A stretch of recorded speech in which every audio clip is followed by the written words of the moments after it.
കാറ്റത്ത് കിളിക്കൂടിൻ്റെ നാളത്തെ എപ്പിസോഡിലെ പ്രമവിശേഷങ്ങളിലേക്ക് എല്ലാവർക്കും സ്വാഗതം. വീഡിയോ ആദ്യമായി കാണുകയാണെങ്കിൽ സപ്പോർട്ട് ചെയ്ത് സബ്സ്ക്രൈബ് ചെയ്ത് ലൈക്ക് ചെയ്യാൻ മറക്കല്ലേ. രാത്രിയാകുമ്പോൾ വീട്ടിലേക്ക് ജോലി കഴിഞ്ഞു വരുന്ന സുഭാഷിന്റെ കൂടെ സുധീഷുമുണ്ട്. അല്ല സുഭാഷേട്ടാ, ആ പെണ്ണ് എത്ര ദിവസം നമ്മുടെ വീട്ടിലുണ്ടാവുമെന്നാ എന്ന് സുധീഷ് ചോദിക്കെ. ആര് എന്ന് സുഭാഷ് ഏട്ടനും. ആ അവിനാശിന്റെ പെങ്ങളെ എന്ന് സുധീഷ് ചോദിക്കെ. ചാന്ദിനിയോ എന്ന് സുഭാഷും. ആ അവളല്ലേ ഇന്ന് വന്നത് എന്ന് സുധീഷൻ ചോദിക്കുന്നുണ്ട്. കുറച്ചു ദിവസം ഉണ്ടാവും. എടാ, അവൾക്കൊരു പ്രശ്നമുണ്ട്. അവളുടെ അങ്കിള് നാട്ടിലൊരുത്തനുമായി കല്യാണം നിശ്ചയിച്ചു. ചാന്ദിനിക്ക് ആ വിവാഹം ഇഷ്ടമല്ല. അതിന്ന് രക്ഷപ്പെടാൻ വേണ്ടിട്ടാ അവൾ അവിടെ നിന്ന് ഇങ്ങോട്ട് അവിനാശിന്റെ അടുത്തേക്ക് വന്നത്. ഇപ്പൊ എങ്ങനെയെങ്കിലും അവളെ തിരിച്ചു കൊണ്ടുപോകണമെന്ന് പറഞ്ഞിരിക്കുക അങ്കിള്. അവിനാശ് വീട്ടിലില്ലാത്തപ്പോ അവര് വന്ന ഉറപ്പായും അവളെ പിടിച്ചുകൊണ്ടു പോകും. അതാ കുറച്ചു ദിവസത്തേക്ക് നമ്മുടെ വീട്ടിൽ നിന്നോട്ടെ എന്ന് ചോദിച്ചത് എന്ന് സുഭാഷ് പറയുന്നതിലേക്ക്. ആ ചെറുക്കൻ അത്രയ്ക്ക് പ്രശ്നാ എന്ന് സുധീഷൻ ചോദിക്കുക. ആ, എല്ലാ വൃത്തികേടുകളുമുള്ള ഒരുത്തൻ, പക്ഷേ നല്ല കാശുണ്ട്. അതാണ് ഈ അങ്കിളിന്റെ നോട്ടം. പാവം, ഇഷ്ടമില്ലാത്ത വിവാഹം കഴിച്ച് നരകിക്കേണ്ടല്ലോ. അതാ അവര് വന്ന് അന്വേഷിച്ചു പോകുന്നവരെ ചാന്ദിനി നമ്മുടെ വീട്ടിലുണ്ടാവും എന്ന് സുഭാഷേട്ടൻ പറയുന്നതൊക്കെ സുധീഷും. സുഭാഷേട്ടൻ ആ പെൺകുട്ടിയോട് ഇച്ചിരി അടുപ്പം കൂടുതലായി തുടങ്ങിയോ എന്ന് തോന്നുന്നു. അതായത് ഈ പ്രേമം പോലെ എന്തോ ഒന്ന് എന്ന് സുധീഷ് ചോദിക്കേ. അവൾ എനിക്ക് അനിയത്തിയെ പോലെയാ എന്ന് സുഭാഷും പറയുന്നുണ്ട്. സ്കൂൾ അസംബ്ലിയിലെ എല്ലാ ഇന്ത്യക്കാരും സഹോദരി സഹോദരന്മാരാണെന്ന് പ്ലർച്ചെടുത്തതുകൊണ്ടേ ഈ ജീവിതകാലം മുഴുവൻ അത് ഫോളോ ചെയ്യേണ്ട കാര്യമൊന്നുമില്ല സുഭാഷേട്ടാ. കാണുന്ന എല്ലാ പെൺകുട്ടികളെയും അനിയത്തിയായിട്ട് എന്തിനാ കാണുന്നേ?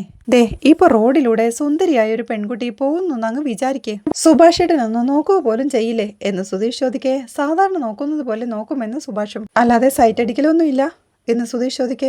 പോടാ, നീ എന്തൊക്കെ ഈ പറയുന്നതെന്ന് സുഭാഷും. ആ പെൺകുട്ടിയും സുഭാഷേട്ടന്റെ അനിയത്തിയായിട്ടാണോ കാണുക എന്ന് സുധീഷ് സംശയത്തോടെ ചോദിക്കേ. എന്താ സംശയം എന്ന് സുഭാഷും. ബെസ്റ്റ്, എന്നാ പിന്നെ ഈ ജന്മത്തെ നിങ്ങളുടെ കല്യാണം നടക്കാൻ പോണില്ല കേട്ടോ. ഉള്ള കാര്യം പറഞ്ഞേക്കാം. നിങ്ങൾ എന്തോന്ന് ചേട്ടാ ഇങ്ങനെ എന്ന് സുധീഷ് ചോദിക്കേ. നീ അതങ്ങ് വിട്ടേക്ക്. ഞാനിപ്പോ തറവാട്ട് അമ്പലത്തിൽ പോകുന്നതിനെ പറ്റി ആലോചിച്ചുകൊണ്ടിരിക്കുന്നത്. പോണം, വഴിപാട് നടത്തണമെന്നൊക്കെ തീരുമാനിച്ചെങ്കിലും ഏത് അമ്പലമാണെന്ന് അറിയണ്ടേ എന്ന് സുഭാഷും പറയുന്നുണ്ട്. സുഭാഷേട്ടാ, ഞാനൊരു കാര്യം ചോദിക്കട്ടെ. ഈ ദൈവങ്ങൾക്ക് നമ്മുടെ അവസ്ഥ നമ്മളെക്കാളും മനസ്സിലാവൂലേ? അല്ല, ഏതെങ്കിലും ഒരു അമ്പലത്തിൽ പോയി വഴിപാട് നടത്തിയിട്ട് അത് ഞങ്ങളുടെ അമ്പലത്തിലെ ദൈവത്തിനങ്ങ് അഡ്ജസ്റ്റ് ചെയ്ത് കൊടുക്കണമെന്ന് പറഞ്ഞ പോരെ എന്ന് സുധീഷ് പറയുന്നതുകൾക്ക്. അത് തെറ്റാണെന്ന് സുഭാഷ് ഓർമ്മിപ്പിക്കേ. ഇതും തെറ്റാണെന്ന് പിന്നെ വേറെന്ത് ചെയ്യും? സുഭാഷേട്ടൻ തന്നെ പറ എന്ന് സുധീഷും. കുടുംബക്ഷേത്രം എവിടെയാണെന്ന് വെല്ലിച്ചനോട് ചോദിച്ചു. വെല്ലിച്ചൻ പറയാൻ കൂട്ടാക്കിയില്ല. സുനന്ദയോട് നിധി ഇക്കാര്യത്തെക്കുറിച്ച് സംസാരിച്ചു. അവൾ അമ്മായിയോട് ചോദിച്ചിട്ട് പറയാമെന്ന് പറഞ്ഞു. പക്ഷെ അവർ സുനന്ദയോട് പറയുമോ എന്നറിയില്ല എന്ന് സുഭാഷേട്ടൻ ടെൻഷനോടെ പറയേ. സുനന്ദയോട് അവരത് പറയാതിരിക്കാൻ കാരണമൊന്നുമില്ലല്ലോ എന്ന് സുധീഷ്. സുനന്ദ അത് ചോദിക്കുമ്പോൾ ഏതിനാന്നൊക്കെ അവർ ചോദിക്കും. സുനന്ദ നമുക്ക് വേണ്ടിയാണ് ചോദിക്കുന്നതെന്നറിഞ്ഞാൽ അവർ ഉറപ്പായും പറഞ്ഞു കൊടുക്കും. ഇനി എങ്ങനെ കണ്ടുപിടിക്കാമെന്ന് അറിയില്ല എന്ന് സുഭാഷേട്ടൻ ടെൻഷനോടെ പറയുന്നതുകൾക്ക്. സുഭാഷേട്ടാ, ഞാനൊരു പണി കൊടുത്തിട്ടുണ്ട്. അത് വർക്കൗട്ട് ആവുമോ എന്ന് നമുക്ക് നോക്കാം എന്ന് സുധീഷ് പറയുന്നതുകൾക്ക്. എന്ത് പണി ഒപ്പിച്ചു എന്ന് സുഭാഷേട്ടനും ചോദിക്കുകയുണ്ട്. സുഭാഷേട്ടൻ വായെന്ന് വിളിച്ച് സുധീഷ് അവനെയും കൂട്ടി നടക്കാൻ തുടങ്ങുകയാണ്. അപ്പോഴാണ് എതിർദിശയിൽ നിന്നും വെല്ലിച്ചൻ നടന്നു വരുന്നത് കാണുന്നത്. വെല്ലിച്ചൻ ഇരുട്ടത്തുകൂടി നടന്നു വരുന്നത് കണ്ട് സുധീഷും ഒരു ഞെട്ടലോടെ ആര് സുഭാഷേട്ടാ അത് എന്ന് ചോദിക്കുമ്പോഴാണ് വെല്ലിച്ചനാണെന്ന് മനസ്സിലാവുന്നത്. വെല്ലിച്ചനെ പെട്ടെന്ന് കണ്ടപ്പോ പേടിച്ചു പോയെന്ന് സുധീഷ്. വെല്ലിച്ചനെ കുറിച്ച് അങ്ങനൊന്നും പറയാതടാ എന്ന് സുഭാഷ് ഏട്ടനും. ഒരു വല്യച്ഛൻ എന്ന് സുധീഷ് പറയുമ്പോഴേക്കും വെല്ലിച്ചനും അവരെ കടന്നു പോവുകയാണ്. വെല്ലിച്ചെന്ന് സുഭാഷ് വിളിക്കാൻ ശ്രമിക്കുന്നുണ്ടെങ്കിലും അവരെ മൈൻഡ് ചെയ്യാതെ വെല്ലിച്ചൻ നടന്നു നീങ്ങുകയാണ്. അത് കണ്ട് സുധീഷും സംശയത്തോടെ എന്ത് പോക്കാത്, അങ്ങനെ പോവാൻ സാധ്യതയില്ലല്ലോ എന്ന് സംശയത്തോടെ മനസ്സിലോർത്ത് നിൽക്കുമ്പോഴാണ് നടന്നു നീങ്ങിയ വെല്ലിച്ചനും ഒരു നിമിഷം നിന്ന് സുഭാഷേ ഇങ്ങോട്ട് വായെന്ന് വിളിക്കുന്നു.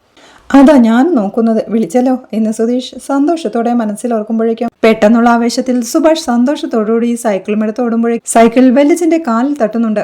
നല്ല കാര്യം പറയാമെന്ന് വെച്ചപ്പോ സൈക്കിൾ കൊണ്ട് ഇടിക്കാൻ വരുന്നു. നീ കുടുംബക്ഷേത്രത്തിലേക്കുള്ള വഴി ചോദിച്ചിരുന്നല്ലോ. അത് ചോദിച്ചപ്പോൾ എനിക്ക് പറയാൻ തോന്നിയില്ല. എന്നെ ആലോചിച്ചപ്പോഴാണ് എന്തായാലും ചോദിച്ചല്ലേ പറഞ്ഞു തരാമെന്ന് വിചാരിച്ചു എന്ന് പറഞ്ഞ് കുടുംബക്ഷേത്രം എവിടെയാണെന്ന് സുഭാഷിന് വഴി പറഞ്ഞു കൊടുക്കുക. എല്ലാം കേട്ട് സുഭാഷും സന്തോഷത്തോടെ വെല്ലിച്ചന് നന്ദി പറയുകയാണ്. കല്യാണം നല്ല രീതിയിൽ നടക്കാൻ നീ സഹായിച്ചിട്ടുണ്ട്. ആ സഹായം മനസ്സിലുള്ളത് കൊണ്ടാ ഞാൻ നിനക്ക് ഈ ഒരു സഹായം ചെയ്തു തരുന്നു എന്ന് വെല്ലിച്ചൻ പറയുന്നത് കേൾക്കെ. എന്താ ഒരു ആക്ടിങ്, ഒന്നും എനിക്ക് അറിയില്ലെന്ന വിചാരം എന്ന് സുധീഷും ചിരിയുടെ മനസ്സിലോർക്കുക. നീ ചോദിച്ചത് കൊണ്ട് മാത്രം പറഞ്ഞതാ. പിന്നൊരു പ്രധാന കാര്യം, നീ മാത്രം കുടുംബക്ഷേത്രത്തിൽ പോയി പൂജയും വഴിപാടുകളും നടത്തിയാൽ മതി. താഴെയുള്ളവന്മാരെ ഒന്നും വിളിച്ചോണ്ട് പോണ്ട എന്ന് വെല്ലിച്ചൻ പറയുന്നത് കേൾക്കെ. ഞങ്ങൾ ആരും പോകുന്നില്ല സുധീഷും പറയുന്നുണ്ട്. കുടുംബക്ഷേത്രം എവിടെയാണെന്ന് പറഞ്ഞൊന്ന് വെച്ച് നിന്റെ കുടുംബത്തിലുള്ളവരെയെല്ലാം ഞങ്ങളുടെ കുടുംബവുമായി ചേർക്കാമെന്ന് നീ സ്വപ്നം കാണണ്ട, മനസ്സിലായോ എന്ന് വെല്ലിച്ചൻ ചോദിക്കേ. ഇല്ല, അങ്ങനെയൊന്നും വിചാരിച്ചിട്ടേ ഇല്ല എന്ന് സുഭാഷും. അങ്ങനെ വിചാരിക്കേണ്ടെന്ന് ഒന്നുകൂടി ഓർമ്മിപ്പിച്ച് വെല്ലിച്ചൻ അവിടെ നിന്ന് നടന്നു നീങ്ങുകയാ. സുഭാഷും സന്തോഷത്തോടെ സുധീഷിനോടായി പറയുന്നുണ്ട്. സുധീഷേ, കുടുംബക്ഷേത്രം എവിടെയാണെന്ന് അറിഞ്ഞടാ. വെല്ലിച്ചൻ പറഞ്ഞിടാ എന്ന് സന്തോഷത്തോടെ പറയുന്നത് കേൾക്കെ വെല്ലിച്ചൻ നമ്മളെ അയാളുടെ കുടുംബത്തിലെ അംഗങ്ങളെ പോലെ കാണുന്നില്ലെന്ന് പറഞ്ഞില്ലേ? അങ്ങനെ കാണില്ലെന്ന് സുഭാഷ് ഏട്ടനും എന്തിനാ പറഞ്ഞെന്ന് സുധീഷ് ചോദിക്കെ ഇപ്പൊ അതാണോ പ്രധാനം? നമുക്ക് കുടുംബക്ഷേത്രം എവിടെയാണെന്ന് മനസ്സിലായില്ലേ, അത് മതിയെന്ന് സുഭാഷ്. അല്ല സുധീഷേ, എനിക്ക് മനസ്സിലാവുന്നില്ല, വല്യച്ഛൻ എങ്ങനെയാ ഇത്ര പെട്ടെന്നൊരു മാറ്റം വന്നത്? നേരത്തെ കുടുംബക്ഷേത്രം എവിടെയാണെന്ന് ചോദിച്ചപ്പോ അതൊന്നും പറയാനാവില്ല, കുലദൈവങ്ങളെ അങ്ങനെ പങ്കുവെക്കാനാവില്ലെന്നൊക്കെ പറഞ്ഞത്. ഇപ്പൊ ഇങ്ങോട്ട് വന്ന് പറഞ്ഞത് കണ്ടില്ലേ എന്ന് സുഭാഷ് ഏട്ടൻ സംശയത്തോടെ പറയുന്നത് കേൾക്കെ സുധീഷും ചിരിയോടെ അക്കാര്യം ഓർത്തെടുക്കുകയാണ്. ഗംഗാധരൻ ചായക്കടയിലിരുന്ന് ചായ കുടിക്കുമ്പോഴാണ് സുധീഷ് ഒരു സ്വാമിജിയെയും കൂട്ടി അങ്ങോട്ട് വരുന്നത്. അവൻ സ്വാമിയോടായി പറയുന്നുണ്ട്, ഞാൻ പറഞ്ഞതെല്ലാം ഓർമ്മയില്ലേ? പറഞ്ഞു തന്നതുപോലെ പറയണമെന്ന്. നീ ആളാരാണെന്ന് കാണിക്കേ, ബാക്കിയെല്ലാം ഞാൻ നോക്കിക്കോളാമെന്ന് സ്വാമി. അത് കേൾക്കെ സുധീഷും ചായക്കടയിലിരുന്ന് ചായ കുടിക്കുന്ന വെല്ലിച്ചനെ കാണിച്ചു കൊടുക്കുന്നുണ്ട്. അതാണ് ആള്, അയാളോട് ഞാൻ പറഞ്ഞത് അതുപോലെ പറയണം എന്ന് പറഞ്ഞ അയാളെ വെല്ലിച്ചന്റെ അടുത്തേക്ക് പറഞ്ഞയക്കുകയാണ്. ചായക്കടയിലേക്ക് എത്തുന്ന സ്വാമിയും ഗംഗാധരന്റെ മുന്നിലേക്ക് ചെന്ന് ഒരു നിമിഷം പ്രാർത്ഥനയോടെ കണ്ണടച്ച് കൈകൂപ്പി കണ്ണു തുറന്ന് ഗംഗാധരനോടായി, തറവാട്ടമ്പലം എവിടെയാണെന്ന് അന്വേഷിച്ച പൈതങ്ങളോട് പറയില്ലെന്ന് പറയാൻ നീ ആര്? നിങ്ങളെപ്പോലെ തന്നെ അവരും എന്റെ കുഞ്ഞുങ്ങളാ, അവരെന്നെ കാണാൻ വഴി ചോദിക്കുമ്പോ നിനക്ക് പറഞ്ഞു കൊടുക്കാൻ കഴിയില്ലേ എന്നൊക്കെ ദേഷ്യത്തോടെ പറയേ. പറഞ്ഞു കൊടുക്കാൻ സ്വാമി എന്ന് ഗംഗാധരനും പേടിയോടെ കൈകൂപ്പുകയും, മനുഷ്യരായ നിങ്ങൾ മാത്രമേ അടികൂടി നടക്കുന്നുള്ളൂ, ദൈവത്തിന് എന്തറിയാം? എന്റെ ക്ഷേത്രം നിന്റെ ക്ഷേത്രം എന്ന് പറഞ്ഞ് പങ്കുവെക്കാൻ നോക്കുന്നു. നീ അവരുടെ സ്വന്തം കുടുംബ കോവിലിൽ നിന്ന് അവരെ അകറ്റി നിർത്താൻ നോക്കുന്നത് ശരിയാണോ? വ്യക്തമായ സ്ഥലവും വഴിയും നീ തന്നെ പറഞ്ഞു കൊടുത്തേക്കണം എന്നൊക്കെ സ്വാമി ഒച്ചവെക്കുമ്പോഴേക്കും ഗംഗാധരനും, ഇല്ല സ്വാമി, എന്നോട് ക്ഷമിക്കൂ സ്വാമി എന്നൊക്കെ കൈകൂപ്പി കണ്ണടച്ചു നിന്ന് പറയുമ്പോഴേക്കും സ്വാമിയും അപ്പുറത്ത് മാറി നിന്ന് ശ്രദ്ധിക്കുന്ന സുധീഷിനെ നോക്കുന്നുണ്ട്. മതിയെന്ന് പറഞ്ഞ് സുധീഷ് സ്വാമിയോട് വരാനായി ആംഗ്യം കാണിക്കുകയാ.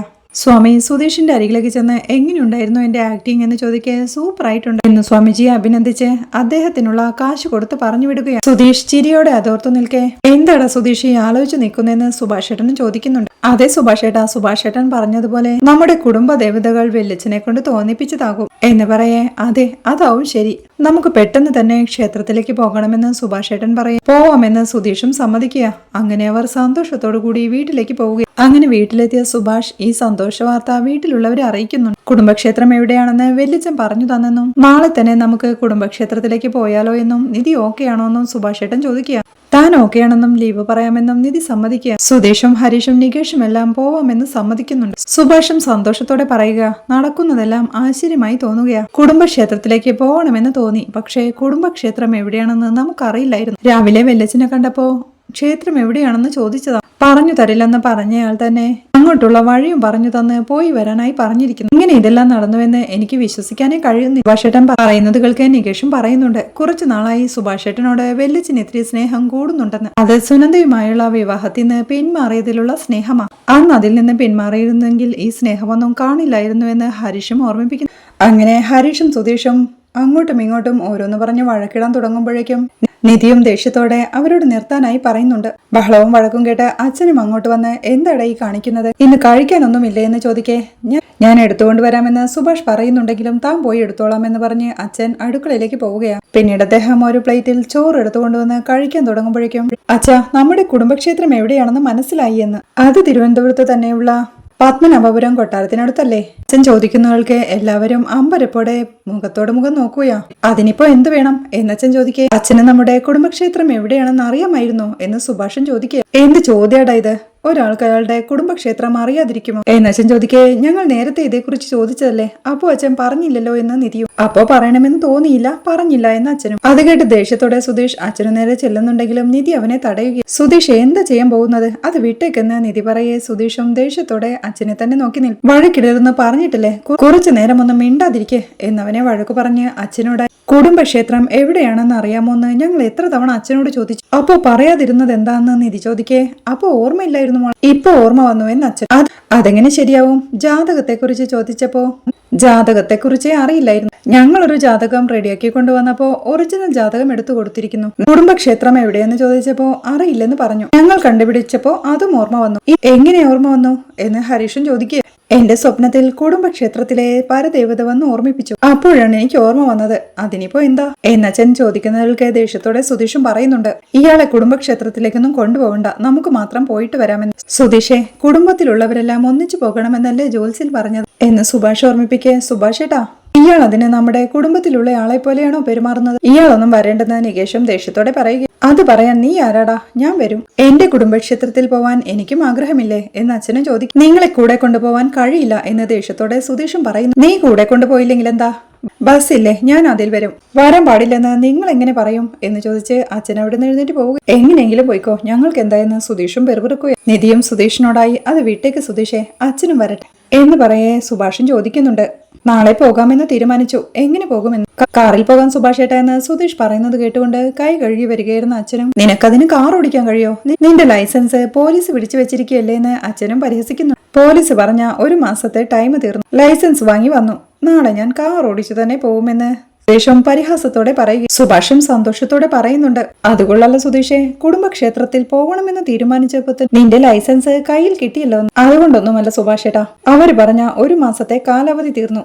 അപ്പൊ പിന്നെ ലൈസൻസ് കയ്യിൽ കിട്ടുമല്ലോ എന്ന് സുധീഷ്. അപ്പോഴാണ് ചാന്ദിനി റൂമിന്റെ വാതിൽക്കൽ വന്ന് അവരെ തന്നെ നോക്കി നിൽക്കുന്നത്. ചാന്ദിനിയെ കണ്ട് നികേഷും, ചാന്ദിനി ഇതറാവോ ബൈട്ടോ എന്ന് വിളിച്ചു പറയും. കൊള്ളാലോ നികേഷെ, നല്ലപോലെ ഹിന്ദി സംസാരിക്കുന്നല്ലോ എന്ന് നിധിയും പറയുന്നു. തോടാ തോടാ മാലൂം എന്ന് നികേഷ് പറയെ, ബഹുത് അച്ഛ എന്ന് നിധിയും. അപ്പോഴാണ് സുധീഷിന് അക്കാര്യം ഓർമ്മ വരുന്നത്. നാളെ നമ്മളെല്ലാവരും കുടുംബക്ഷേത്രത്തിൽ പോവുകയല്ലേ, ചാന്ദിനിയെ എന്ത് ചെയ്യുമെന്ന് അവൻ സുഭാഷ് ഏട്ടനോടായി ചോദിക്കേ. അത് ശരിയാണല്ലോ, ഞാൻ അക്കാര്യം ഓർത്തതേയില്ല. ചാന്ദിനിയെ അവിനാശിന്റെ വീട്ടിലേക്കും പറഞ്ഞയക്കാനാവില്ല. അവളുടെ മുറച്ചെറുക്കാൻ എപ്പോ വേണേലും വന്ന് കൂട്ടിക്കൊണ്ടു പോകും. നമുക്കും ഇവളെ കുടുംബക്ഷേത്രത്തിലേക്ക് കൂട്ടിയാലോ? മോളെ നീ എന്തു പറയുന്നു എന്ന് സുഭാഷ് ഏട്ടൻ നിധിയോടായി ചോദിക്കും. ഓക്കെ സുഭാഷ് ഏട്ടാ, നമുക്ക് ചാന്ദിനിയെയും കൂട്ടാമെന്ന് നിധിയും സമ്മതിക്കും. ഒരു പക്ഷേ അവരവിടെയൊന്നും തിരഞ്ഞിട്ട് കാണാതെ നമ്മുടെ വീട്ടിലേക്ക് എങ്ങാനും തിരിഞ്ഞു വന്നാൽ എന്തായാലും 3-4 ദിവസത്തേക്ക് നമ്മൾ ഇവിടെ ഉണ്ടാവില്ലല്ലോ. അതാവും ചാന്ദിനിക്കും സേഫ്. ചാന്ദിനിയെയും കൂടെ കൂട്ടാമെന്ന് നിധി പറയുന്നുണ്ട്. സുഭാഷും ചാന്ദിനിയോടായി, ചാന്ദിനി നാളെ ഞങ്ങൾ എല്ലാവരും കുടുംബക്ഷേത്രത്തിലേക്ക് പോവുകയാണ്. നീയും ഞങ്ങളുടെ കൂടെ വരാമോ? നീ ഓക്കെ അല്ലേ എന്നവൻ ചോദിക്കേ. മുझे ठीक है എന്ന് ചാന്ദിനിയും പറയുന്നു. ഇനിയെന്താ, കുടുംബമായി എല്ലാവരും സന്തോഷത്തോടെ പോയിട്ട് വരാം അല്ലേ എന്ന് സുധീഷും സന്തോഷത്തോടുകൂടി നിധിയോടായി ചോദിക്കുന്നുണ്ട്. ഹാളിൽ ഇരിക്കായിരുന്ന നികേഷ് ചിരിയോടെ മൊബൈൽ നോക്കിയിരിക്കുന്നത് കണ്ട് അതുവഴി പോകുകയായിരുന്ന സുധീഷ് അവന്റെ മൊബൈലിലേക്ക് എത്തി നോക്കി. എന്താ നികേഷേ, ചാറ്റിംഗ് ആണോ എന്ന് ചോദിക്കുക. നികേഷ് പെട്ടെന്ന് മൊബൈൽ മാറ്റി പിടിക്കുമ്പോഴേക്കും, ഇട കാണിക്കട നികേഷേ, നിന്റെ ഏട്ടനല്ലേ ചോദിക്കുന്നത്, ഒരു പെണ്ണിന്റെ ഫോട്ടോ ആയിരുന്നല്ലോ അത് എന്നൊക്കെ പറഞ്ഞ് സുധീഷ് പിടിച്ചു വലിക്കാൻ തുടങ്ങുമ്പോഴേക്കും നികേഷും അവനെ തട്ടി മാറ്റിക്കൊണ്ട്, എനിക്ക് സുധീഷ് ഏട്ടനെ കാണിക്കാൻ തന്നെ പേടി. സുധീഷ് ഏട്ടനെങ്ങാനും പോയി ആ പെണ്ണിനെ കറക്കി എടുത്താലോ എന്ന് നികേഷും ചോദിക്കും. അത് കേട്ട് സുധീഷും ദേഷ്യത്തോടെ, എന്നെ കുറിച്ച് നീ അങ്ങനെയാണോ കരുതിയത്? എന്റെ മനസ്സിലിപ്പോ നിധി മാത്രമേ ഉള്ളൂ എന്ന് സുധീഷ് പറയേ. നിങ്ങൾ പറയുന്നത് സത്യമാണെങ്കിലും എനിക്ക് നിങ്ങളെ വിശ്വസിക്കാനാവില്ല. ഹരീഷ് ഏട്ടനെ വിശ്വസിച്ചാലും നിങ്ങളെ വിശ്വസിക്കാൻ കൊള്ളില്ല എന്ന് നികേഷ് പറയുന്നത് കേൾക്കെ സുധീഷും പറയുന്നുണ്ട്. നിങ്ങൾ ഇങ്ങനെ പറഞ്ഞ് ഞാനാണിപ്പോ ഒറ്റയ്ക്ക് നടക്കുന്നത്. ഹരീഷ് ആണെങ്കിൽ റൊമാൻസിന്റെ അടുത്ത ഘട്ടത്തിലേക്ക് കടന്നു പോയിക്കൊണ്ടിരിക്കുക. അല്ല, നീ ഇപ്പോ നോക്കിക്കൊണ്ടിരിക്കുന്ന പെൺകുട്ടിയുടെ പേരെന്താന്ന് സുധീഷ് ചോദിക്കുന്നു. പേരൊന്നും അറിയില്ല സുധീഷ് ഏട്ടാ. ഇൻസ്റ്റാഗ്രാം പ്രൊഫൈലിൽ പൂക്കി ഗേൾ എന്ന പേര്. സുധീഷും ചിരിയോടെ, പൂക്കി ഗേളോ, എന്ത് പേരാണ് ഇത്? അവളുടെ അച്ഛനും അമ്മയും ആ പേരാണോ ഇട്ടത് എന്ന് ചോദിക്കാൻ നികേഷും പറയുന്നുണ്ട്. അത് അവൾക്ക് അവൾ ഇട്ട പേര്. ഇതാണ് ലേറ്റസ്റ്റ് ട്രെൻഡ്. സുധീഷ് ഏട്ടൻ കുറച്ച് ബൂമറായി പോയിട്ടുണ്ട് എന്ന് നികേഷ് പറയുന്നത് കേൾക്കെ സുധീഷും, ആര് ഞാനോ? നിങ്ങളെ പോലെ ഒന്നുമല്ലടാ. ഞാനാണ് കളത്തിൽ ഇറങ്ങുന്നതെങ്കിൽ 2 നാളിനുള്ളിൽ ഏത് പെണ്ണാണേലും എന്റെ നമ്പർ വാങ്ങി പോയിട്ടുണ്ടാവും. സുധീഷ് ഏട്ടൻ പറയുന്നത് കേൾക്കെ അതിന് കാണുന്ന പെൺകുട്ടികൾക്കെല്ലാം സുധീഷ് ഏട്ടൻ അങ്ങോട്ട് നമ്പർ കൊടുക്കുകയാണല്ലോ പതിവെന്ന് നികേഷും. നിന്റെ ഏട്ടത്തിയുടെ ഒഴികെ എല്ലാവരുടെയും കാര്യത്തിൽ അത് വർക്കൗട്ട് ആയിട്ടുണ്ട്. അവളുടെ കാര്യത്തിൽ മാത്രം അത് വർക്കൗട്ട് ആയില്ല. അവളെ എങ്ങനെ വലയിൽ വീഴ്ത്തുമെന്ന് എനിക്കൊരു പിടിയും കിട്ടുന്നില്ല എന്ന് സുധീഷ് പറയുമ്പോഴേക്കും റൂമിന്റെ ഡോർ തുറന്ന് നിധിയും അങ്ങോട്ട് എത്തിയിരുന്നു. എന്താ സുധീഷേ എന്ന് നിധി ചോദിക്കുമ്പോഴേക്കും പരിഭ്രമത്തോടെ സുധീഷും നിധിയെ തന്നെ നോക്കി നിൽപ്പാ. സുധീഷ് എന്തോ പറഞ്ഞില്ലേ എന്ന് നിധി ചോദിക്കേ. അത് വേറൊന്നുമല്ല നിധി, ഒരു പെൺകുട്ടിയെ ബസ് സ്റ്റാൻഡിൽ വെച്ച് കണ്ടെന്ന് പറഞ്ഞില്ല. ആ പെൺകുട്ടിയെ ഇൻസ്റ്റഗ്രാമിൽ കണ്ടുപിടിച്ച് അവളുടെ ഫോട്ടോയിൽ നോക്കി രസിച്ചിരിക്കുക എന്ന് സുധീഷ് പറയുന്നത് കേൾക്കെ നികേഷും, ഒരു തിരുത്തുണ്ട് സുധീഷ് ഏട്ടാ, ഞാൻ ആ പെൺകുട്ടിയെ നോക്കിയതല്ല, ആ പെൺകുട്ടിയാണ് എന്നെ നോക്കുന്നത്. അത് ഏട്ടത്തിക്കും അറിയാം. അത് കേട്ട് നിധിയും, അതെ ആ പെൺകുട്ടിയാ ഇവനെ നോക്കുന്നത്. ഞാനത് ദിവസവും കാണുന്നതല്ലേ. 2 പേരും അങ്ങോട്ടും ഇങ്ങോട്ടും നോക്കിക്കൊണ്ട് നിൽക്കും. ഇന്ന് ഞാൻ പോയില്ലല്ലോ. എന്താ നികേഷേ, ഇന്നും ആ പെൺകുട്ടിയെ കണ്ടോ എന്ന് നിധി ചോദിക്കുന്നു. എടുത്തി, ഇന്ന് ആ പെൺകുട്ടി എന്നോട് സംസാരിക്കാനായി വന്നു. ആ പെൺകുട്ടി അടുത്തേക്ക് വരുമ്പോഴേക്കും നെഞ്ച് പടപടാന്ന് മിടിക്കാൻ തുടങ്ങി. ചുറ്റുമുള്ളതൊന്നും കാണാൻ പറ്റുന്നില്ലായിരുന്നു. അടിവയറ്റിന്ന് പൂമ്പാറ്റകളെല്ലാം പാറി പോകുന്നത്. മനം സംസാരിക്കണമെന്ന് വിചാരിച്ച് അവളുടെ അടുത്തേക്ക് ഒരു ചുവട് വെച്ചപ്പോഴേക്കും റിലേറ്റീവ് ബൈക്കിൽ വന്ന് കൂട്ടിക്കൊണ്ടുപോയി. ഇന്ന് നിരാശയോടെ നികേഷ് പറഞ്ഞു നിർത്തുമ്പോഴേക്കും ജസ്റ്റ് മിസ് എന്ന് സുധീഷും പറയും. ഒരു പെൺകുട്ടി നിന്നോട് സംസാരിക്കുന്നതിലേക്ക് വരെ എത്തി കാര്യങ്ങൾ. ഇനിയും ഇങ്ങനെ നോക്കിക്കൊണ്ട് നിന്നാൽ എങ്ങനെയാ? നാളെ നീ തന്നെ അവളോട് പോയി അങ്ങോട്ട് സംസാരിക്കും. എന്റെ സൈഡിൽ നിന്നും കുറച്ച് എഫേർട്ട് വേണമെന്ന് സുധീഷ് ഓർമ്മിപ്പിക്കുക. എന്റെ പോലെ തോന്നും സുധീഷ് ഏട്ടാ. സംസാരിക്കണമെന്നൊക്കെ തോന്നും, പക്ഷേ സംസാരിക്കാൻ കഴിയില്ല എന്ന് നികേഷ് പറഞ്ഞു നിർത്തുമ്പോഴേക്കും സുധീഷ് അതിലൂടെ പോവുകയായിരുന്ന സുഭാഷ് ഏട്ടനെ വിളിച്ചു നിർത്തി. സുഭാഷ് ഏട്ടന്റെ അനിയനെ എന്തൊക്കെയാ ഒപ്പിക്കാൻ പോകുന്നതെന്ന് അറിയാമോ എന്ന് ചോദിക്കുന്നു. എന്താടാ ചെയ്തതെന്ന് സുഭാഷ് ഏട്ടൻ ചോദിക്കേ. ഞാനല്ല സുഭാഷ് ഏട്ടാ, ഈ നികേഷ് എന്ന് പറഞ്ഞ് പറയട്ടെ നികേഷ് എന്ന് ചോദിക്കുന്നുണ്ട്. വേണ്ടെന്നവൻ പരുങ്ങളോടെ പറയുന്നുണ്ടെങ്കിലും നമ്മുടെ സുഭാഷ് ഏട്ടനല്ലേ, സുഭാഷ് ഏട്ടൻ വഴക്കൊന്നും പറയില്ല, നീ ഇങ്ങനെ പേടിക്കില്ലേ എന്ന് സുധീഷ്. എന്താടാ കാര്യം പറയടാ എന്ന് സുഭാഷ് ഏട്ടൻ ചോദിക്കുക. ഒന്നുമില്ല സുഭാഷ് ഏട്ടാ. സുഭാഷ് ഏട്ടന്റെ അനിയൻ നികേഷ് ബസ് സ്റ്റാൻഡിൽ വെച്ച് ഒരു പെൺകുട്ടിയെ നോക്കുന്നു. ആ പെൺകുട്ടിയും ഇവന് നോക്കുന്നുണ്ട്. നോക്കുക മാത്രമല്ല, ഇന്ന് ആ പെൺകുട്ടി ഇവനോട് സംസാരിക്കാൻ വന്നു. ജസ്റ്റ് മിസ്, അവളോട് സംസാരിക്കാൻ കഴിഞ്ഞില്ലെന്നാ നികേഷ് പറയുന്നു. അത് കേൾക്കെ സുഭാഷ് ഏട്ടനും പറയുന്നുണ്ട്, ബസ് സ്റ്റോപ്പിലുള്ള പെൺകുട്ടികളോടൊന്നും സംസാരിക്കാൻ നിൽക്കരുത്, എല്ലാ പെൺകുട്ടികളെയും സിസ്റ്ററായി വേണം കാണാനെന്ന്. അത് കേൾക്കെ സുധീഷും പറയുന്നുണ്ട്, സുഭാഷ് ഏട്ടനെ പോലെ എല്ലാ പെൺകുട്ടികളെയും സഹോദരന്മാരായി കാണാൻ നികേഷിനെ ഉപദേശിക്കുകയാണോ എന്ന് ചോദിച്ച് നികേഷിനോടായി, നികേഷെ നീ സുഭാഷ് ഏട്ടൻ പറയുന്നതൊന്നും കേൾക്കില്ലെന്നറിയാം, ഇനിയും നീ വെയിറ്റ് ചെയ്ത് നിൽക്കണ്ട, പോയി സംസാരിക്കണമെന്ന് സുധീഷ് പറയുന്നത് കേൾക്ക് സുഭാഷും ചോദിക്കുന്നുണ്ട്, നീ എന്താണ് അവന് പറഞ്ഞു കൊടുക്കുന്നത്? ആ ചോദ്യം കേൾക്കെ സുധീഷും അടുക്കളയിൽ നിന്നെന്തോ കരിഞ്ഞു മണക്കുന്നുണ്ടല്ലോ എന്ന് ചോദിക്കേ. ആ ശരിയാണല്ലോ എന്ന് പറഞ്ഞ് സുഭാഷ് ഏട്ടൻ അടുക്കളയിലേക്ക് ഓടുകയാണ്. സുഭാഷ് ഏട്ടൻ അടുക്കളയിലേക്ക് ഓടി പോകുമ്പോഴേക്കും നികേഷേ ആ കുട്ടിയുടെ ഫോട്ടോ കാണിക്കുന്ന സുധീഷ് പറയുന്നുണ്ടെങ്കിലും കാണിക്കില്ലെന്ന് പറഞ്ഞ് നികേഷ് ഫോൺ മാറ്റിവെക്കുകയാണ്. പിന്നീട് ഹരീഷ് നീതുവിനെ വിളിച്ച് എല്ലാവരും ഒന്നിച്ച് തറവാട്ട് അമ്പലത്തിലേക്ക് പോകുന്ന കാര്യം പറയുന്നുണ്ട്. എപ്പോഴാ തിരിച്ചു വരുന്നതെന്ന് നീതു ചോദിക്കേ. ഒരു 4 ദിവസമെങ്കിലും ആവും. ആദ്യമായിട്ട് അങ്ങോട്ട് പോകുന്നത്, അവിടെ താമസിച്ച് വഴിപാടുകളെല്ലാം നടത്തണം എന്ന് ഞാൻ കൂടി വരാമെന്ന് നീതു പറയേ. നീ ഇങ്ങനെ വരാനായെന്ന് ഹരീഷും. ആ ഹിന്ദിക്കാരി പെണ്ണിനെയൊക്കെ കൂട്ടിക്കൊണ്ടു പോകുന്നുണ്ടല്ലോ എന്ന് പരിഭവത്തോടെ നീതു ചോദിക്കേ. ചാന്ദിനി അവരുടെ വീട്ടിൽ താമസിക്കുന്നതിന്റെ കാരണമെല്ലാം ഹരീഷ് പറയുന്നുണ്ട്. അത് കേട്ട് നീതുവും, നിങ്ങളിപ്പോ ഇന്റർനാഷണൽ ലെവലിലാണല്ലോ വഴക്കുണ്ടാക്കുന്നതെന്ന് ചോദിക്കുക. അതെ എന്ന് ഹരീഷും. തനിക്കും അവരുടെ കൂടെ പോവാൻ ആഗ്രഹമുണ്ടെന്ന് നീതു പറയുന്നുണ്ടെങ്കിലും വിവാഹം കഴിഞ്ഞ് താൻ അങ്ങോട്ട് കൂട്ടിക്കൊണ്ടുപോകാമെന്ന് ഹരീഷും ഉറപ്പു നൽകുന്നുണ്ട്. എപ്പോ കല്യാണം കഴിക്കുമെന്ന് അവൾ ചോദിക്കേ. സുഭാഷ് ഏട്ടന്റെ കല്യാണം കഴിഞ്ഞ ഉടനെ തന്നെ നടത്താമെന്ന് ഹരീഷും. അടുത്ത വർഷം സുഭാഷ് ഏട്ടന്റെ വിവാഹം നടക്കുമോ? ഇനിയിപ്പോ വിവാഹം കഴിഞ്ഞില്ലെങ്കിലും തന്നെ തറവാട്ട് അമ്പലത്തിലേക്ക് കൂട്ടിക്കൊണ്ടുപോകണമെന്ന് നീതു പറയേ. ഹരീഷ് അത് പുഞ്ചിരിയോടെ സമ്മതിക്കുകയാ. അവിടെ ചെന്നിട്ട് തന്നെ വിളിക്കണമെന്നും തന്നെ മറക്കരുതെന്നും താൻ ഇടയ്ക്കിടെ വിളിക്കുമെന്നും അടുത്ത വർഷം കല്യാണം കഴിഞ്ഞ് നമുക്ക് ഒരുമിച്ച് തറവാട്ട് അമ്പലത്തിലേക്ക് പോവാൻ താൻ പ്രാർത്ഥിക്കാമെന്നും നീതു പറയുന്നുണ്ട്. ആ സമയത്ത് പുറത്തുനിന്ന് കയറി വരുന്ന അഖിലിനമ്മ ഭക്ഷണം എടുത്തു കൊടുക്കുന്നുണ്ട്. നിന്റെ ചേട്ടനെത്തിയോന്ന് ഹരീഷ് ചോദിക്കുന്നുണ്ട്. വന്നുവെന്ന് പറഞ്ഞ് അവനോട് കോൾ കട്ട് ചെയ്യല്ലേന്ന് പറഞ്ഞ് നീതു അഖിലിന്റെ അരികിലേക്ക് ചെന്ന് ഹരീഷുമായി ഫോണിൽ സംസാരിക്കുകയാണെന്നും നാളെ അവരെല്ലാം കൂടി തറവാട്ട് അമ്പലത്തിലേക്ക് പോവുകയാണെന്നും എന്നെ കൂടി കൂട്ടിക്കോട്ടെ എന്ന് ചോദിച്ചെന്നും കല്യാണം കഴിഞ്ഞിട്ട് കൂട്ടിക്കൊണ്ടു പോയാൽ മതിയെന്ന് താൻ പറഞ്ഞെന്നും നിങ്ങൾ നോക്കിക്കോ, അടുത്ത വർഷം താനും ഹരീഷും ഈ സമയം തറവാട്ട് അമ്പലത്തിലേക്ക് പോകുമെന്ന് അവൾ വെല്ലുവിളിയോടെ പറയുന്നുണ്ട്. അത് കേട്ട് ദേഷ്യം കടി ചമർത്തിയിരിക്കുന്ന അഖിലിനോടായി അമ്മ പറയുന്നുണ്ട്, അവൾ എന്തെങ്കിലും പറയട്ടെ, നീ കഴിക്കാൻ നോക്ക്, ഇവള് കാരണം ആർക്കും സമാധാനമില്ല, നിന്നോട് വഴക്കുണ്ടാക്കി നിന്നെ കഴിപ്പിക്കാതിരിക്കാനാ അവളുടെ പരിപാടി, അവള് കഴിച്ച് വയറു നിറച്ചിരിക്കുവാണല്ലോ എന്നമ്മ പറയുന്നത് കേൾക്കെ നീതുവും ദേഷ്യത്തോടെ റൂമിലേക്ക് കയറി പോവുകയാ. റൂമിലെത്തുന്ന നീതുവിനോട് ഹരീഷ്, നീ എന്തിനാ ഇതെല്ലാം ചേട്ടനോട് പറയാൻ പോയെന്ന് ചോദിക്കേ. നമ്മൾ തമ്മിൽ പ്രണയത്തിലാണെന്നും ഇടയ്ക്കിടെ വിളിക്കാറുണ്ടെന്നും അവരെ ഓർമ്മിപ്പിച്ചുകൊണ്ടേയിരിക്കണം. അങ്ങനെ അവർ സന്തോഷത്തോടെ ഓരോന്നും സംസാരിച്ചുകൊണ്ടിരിക്കുക. പിന്നീട് രാവിലെ ആകുമ്പോൾ തറവാട്ടമ്പലത്തിലേക്ക് പോവാനായി കാറുമായി എത്തുകയാണ് സുധീഷ്. റെഡിയായി കഴിഞ്ഞ് സാധനങ്ങളെല്ലാം എടുത്തു വെക്കുന്ന സുഭാഷ് ഏട്ടനും സുധീഷിനെ കണ്ട് റെഡിയാണോ എന്ന് ചോദിക്കുന്നുണ്ട്. സുഭാഷ് ഏട്ടാ കാർ റെഡി, ഫുൾ ടാങ്ക് പെട്രോളും അടിച്ചിട്ടുണ്ട് എന്നവൻ പറയുന്നത് കേൾക്കെ. സുധീഷേ നീ 1 മാസം വണ്ടി ഓടിച്ചില്ലല്ലോ, പ്രോബ്ലം ഒന്നും ഇല്ലല്ലോ എന്ന് സുഭാഷ് ഏട്ടനും ചോദിക്കുക. സുഭാഷ് ഏട്ടൻ എന്താ ഈ പറയുന്നത്, 10 വർഷം വണ്ടി ഓടിച്ചില്ലെങ്കിലും എന്നെ പോലെ പെർഫെക്റ്റ് ആയി വണ്ടി ഓടിക്കാൻ ആർക്കും കഴിയില്ല എന്ന് സുധീഷ് പറയേ. ശരി അത് വിട്, നീ നന്നായി ഓടിക്കുമെന്നൊക്കെ എനിക്കറിയാം, ഞാൻ ചുമ്മാ പറഞ്ഞതാ. നിന്റെ ഡ്രസ്സെല്ലാം എടുത്തു വെച്ചല്ലോ അല്ലേ എന്ന് സുഭാഷ് ഏട്ടൻ ചോദിക്കേ. ഓഹ് സുഭാഷ് ഏട്ടന്റെ ബാഗിലാണ് എടുത്തു വെച്ചതെന്ന് സുധീഷ്. എല്ലാവരും എവിടെ, ഇതുവരെ റെഡി ആയില്ലേ എന്ന് സുധീഷ് ചോദിക്കുമ്പോഴേക്കും ഹരീഷ് റെഡിയായി തന്റെ ബാഗുമായി അങ്ങോട്ട് എത്തുകയാണ്. അവന്റെ ചെറിയ ബാഗ് കണ്ട് സുധീഷും വരാൻ തന്നെ 3-4 ദിവസം എടുക്കും. ഒരു ഡ്രസ്സ് തന്നെ എല്ലാ ദിവസവും ഇടാനാണോ നിന്റെ പ്ലാൻ എന്ന് ചോദിക്കേ. അതിനകത്ത് 3 ഷർട്ട് ഉണ്ടെന്ന് ഹരീഷും. ഇതിനകത്തോ 3 ഷർട്ടോ എന്ന് സുധീഷും സംശയത്തോടെ ചോദിക്കുക. ഒരു 3 ഷർട്ട് എടുത്ത് വെക്കാൻ ആ ബാഗ് മതിയാവുമെന്ന് സുഭാഷ് ഏട്ടനും പറയുന്നു. അപ്പോഴേക്കും നികേഷും അങ്ങോട്ട് വന്ന് തനിക്ക് ഇഷ്ടപ്പെട്ട ബ്ലൂ കളർ ഷർട്ട് സുഭാഷ് ഏട്ടൻ അലക്കിയില്ലെന്നും ആ ഷർട്ടിൽ താൻ സൂപ്പർ എന്നും നികേഷ് പരിഭവത്തോടെ പറയുന്നുണ്ടെങ്കിലും ഏത് ഷർട്ടിലും അവൻ സൂപ്പറാണെന്ന് സുഭാഷ് ഏട്ടനും പറയുന്നുണ്ട്. ഇത് അവന് വാങ്ങിക്കൊടുത്ത പുതിയ ഷർട്ട് ഇടാനായി സുധീഷും അവനെ ഓർമ്മിപ്പിക്കുക. അവൻ ബാഗെല്ലാം പാക്ക് ചെയ്ത് കഴിഞ്ഞു എന്ന് സുഭാഷ് ഏട്ടൻ ചോദിക്കേ. താൻ അതെല്ലാം എടുത്തു വെക്കാൻ തുടങ്ങുന്നതേയുള്ളൂവെന്ന് നികേഷും. പോകാൻ ടൈമായെന്നും പെട്ടെന്ന് ഡ്രസ്സ് എടുത്ത് വെക്കെന്നും അത്യാവശ്യത്തിന് കുറച്ച് ഡ്രസ്സുകൾ മാത്രം എടുത്താൽ മതിയെന്നും സുഭാഷ് ഏട്ടൻ ഓർമ്മിപ്പിക്കേ നികേഷും ഡ്രസ്സ് പാക്ക് ചെയ്യാനായി പോവുകയാണ്. അപ്പോഴേക്കും നിധിയും ചാന്ദിനിയും റെഡിയായി അങ്ങോട്ട് വരുന്നുണ്ട്. സുഭാഷ് ഏട്ട എല്ലാം റെഡി, നമുക്ക് പോയാലോ എന്ന് നിധി ചോദിക്കുക. ഞങ്ങളെല്ലാം റെഡിയാ, നികേഷ് ഇപ്പോഴാ ഡ്രസ്സ് പാക്ക് ചെയ്യാനായി പോയത് എന്ന് സുഭാഷ് ഏട്ടൻ പറയേ. സുഭാഷ് ഏട്ടാ അവൻ വന്നോളൂ, നമുക്ക് ബാഗെല്ലാം എടുത്ത് വണ്ടിയിൽ വെക്കാമെന്ന് സുധീഷ് പറയുമ്പോഴേക്കും നിധിയും കൂട്ടരും ബാഗ് വെക്കാനായി പോവുകയാ. നികേഷെ പെട്ടെന്ന് ഇറങ്ങുന്ന സുഭാഷ് ഏട്ടൻ വിളിച്ച് പറയുന്നുണ്ട്. സുധീഷ് ഡിക്കി തുറന്നത് റെഡിയാക്കുമ്പോഴേക്കും നിധി തന്റെ ബാഗ് കൊണ്ടുവന്ന് അങ്ങോട്ട് വെക്കാൻ തുടങ്ങുകയാ. അവരുടെ രണ്ടുപേരുടെയും നെറ്റി തമ്മിൽ കൂട്ടിമുട്ടുമ്പോഴേക്കും വേദന കൊണ്ട് പുളഞ്ഞ നിധി അവനെ വഴക്ക് പറയുന്നുണ്ട്. നിധി ബാഗ് വെക്കുമ്പോഴേക്കും ഞാൻ ഇവിടെയെല്ലാം ഒന്ന് റെഡിയാക്കിയതാ എന്ന് പറഞ്ഞവൻ ബാഗ് റെഡിയാക്കി വെക്കുമ്പോഴേക്കും ഹരീഷ് തന്റെയും സുഭാഷ് ഏട്ടന്റെയും ബാഗ് അങ്ങോട്ട് കൊണ്ടുവെക്കുക. അപ്പോഴേക്കും അച്ഛനും തന്റെ ബാഗ് ഡിക്കിയിൽ കൊണ്ടിട്ട് പുറത്തേക്ക് പോവുകയാണ്. അപ്പോഴേക്കും സുഭാഷും ചാന്ദിനിയും അവരുടെ ബാഗുമായി അങ്ങോട്ട് വരുന്നുണ്ട്. സുധീഷ് അത് വാങ്ങിവെച്ചുകൊണ്ട് സുഭാഷ് ഏട്ടനോടായി പറയുന്നുണ്ട്.